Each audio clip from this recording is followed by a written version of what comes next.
My name is Georg Bollig and I'm a clinical associate professor in palliative care at the University of Southern Denmark.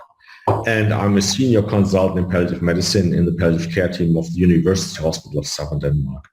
And I'm pleased to give you a lecture on the influences of the COVID-19 pandemic on the development of Last Aid International and the Last Aid course for the public, because I think it's a good example for sustaining palliative care services in the COVID-19 pandemic. Next slide, please. But I first want to ask you a question. Have you ever thought about where do you want to die? Basically, you may have three options. It could be in a hospital, it could be in a nursing home, it could be at home. I don't know what you choose, but if you ask people throughout Europe and other countries in the world, if you just go back to the other slide. Yeah.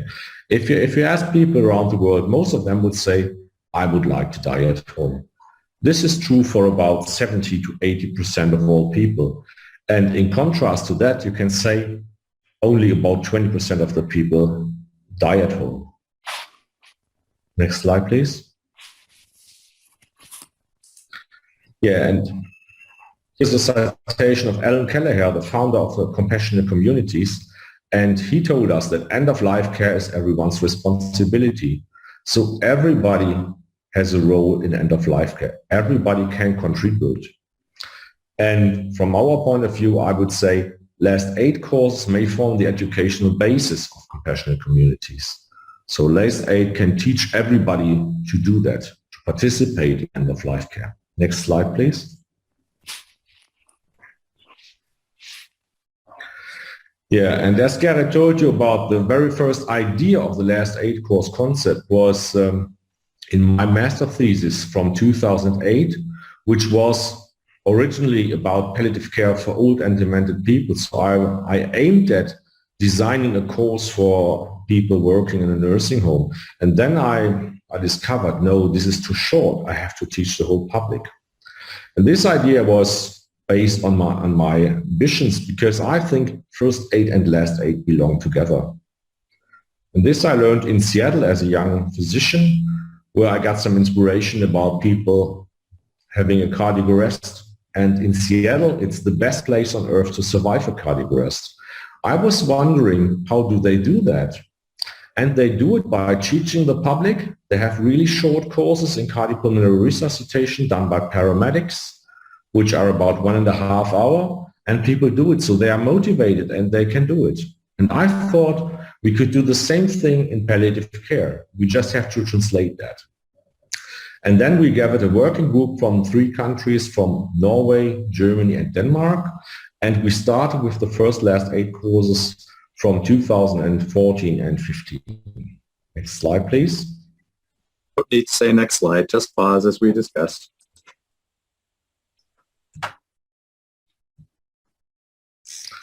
Yeah, and what is the Last Aid course about?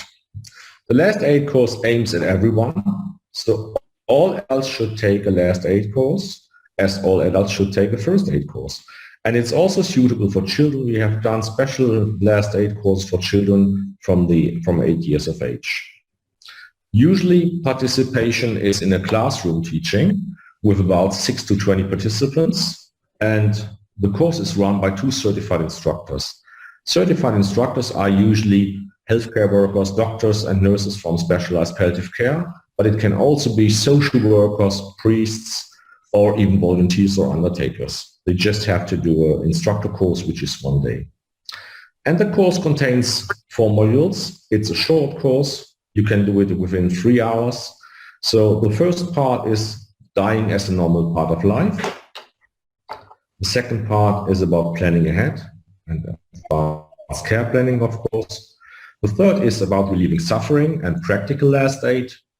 And the fourth is about final goodbyes.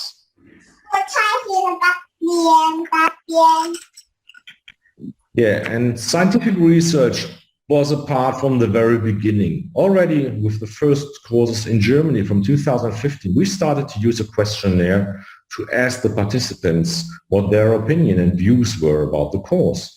And here you can see the results from an international last aid multi-center study, including 408 courses with more than 6,000 participants and an incredible response rate with 91%.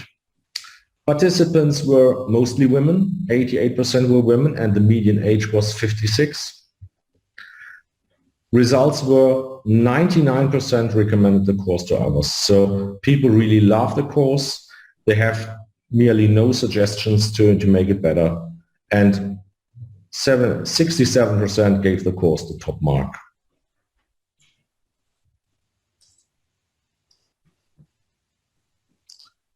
Yeah, and then COVID-19 struck us. There was no classroom teaching. There were no more conferences.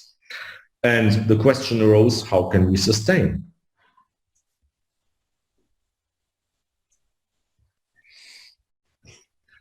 Yeah, we started in Germany with a working group. We had already 3,500 instructors in Germany. And we made up a working group with 34 instructors. And they did an incredible work. Within just 2 months, they made a last aid course online from our usually classroom teaching. And we started to evaluate the courses. We did 15 online courses with 174 participants within the year 2020. And we were really astonished about the results because it was feasible and well accepted. Yes, it was it. People loved the course as well as they liked the classroom teaching. Most of them see it as second best option. And this is both true for participants and the instructors. But we found that there were new participant groups. There were young people participating, and they stated, I wouldn't have participated in a classroom teaching. I prefer online teaching. And the other group was carers, relatives, or people who were actually taking care for people dying at home. So that was a really important group to include. And many of them stated a wish that we should continue with online courses also after the pandemic. The other challenge was we had started already an international last aid conference, and the first one was 2019 in Sønderborg in Denmark, and the second was planned in Maribor in Slovenia. But the problem was there was no possibility to do a conference. You all know that. So we just thought, what are we going to do? Are we going to do an online conference? And we said, yes, we do an online conference. And we had 174 participants from 18 countries. And the results showed it was really, again, feasible and well accepted to do an online conference. And on the positive side, it attracted a broader audience and we reached more participants than we could have in Maribor. So if we look back at the two different options with online training, I can say today, okay, we are planning the next conference in Maribor in Slovenia in 2022. But we will do it as an actual conference and a hybrid, so we are planning to live stream the conference to attract a broader audience, especially from countries who can afford to travel. And the other thing is we are going to stay and we are going to have online courses for usual citizens also in addition, because people want that. Nevertheless, we go back to the classroom teaching, and we have already started classroom teaching again, and there are many people appreciating that too. So to summarize the implementation of Last Aid International, you can say after the first idea, it took some years to make the first steps, and it was within 2014 to 2017 that we pilot tested the course and could see it's feasible, it's acceptable in 3 countries. And then with my EUPCA program from 2017 to 2019, the aim was to establish an international working group on last aid with a participation of at least 6 to 10 countries to do a consensus about the curriculum. And what we see now, we're already in step 3. We have already included 18 countries, including Brazil, Australia, and Canada. And we have started an EUPCA task force on last aid and public health care education. So it's really incredible how people love this system. And we're working on the further expansion, and advocacy is part of it to implement it in the school curriculum in many different countries. Yeah, thanks for your interest. Welcome to the 3rd International Last Aid Conference next year in Maribor, and just take contact if you want some more information. Thank you.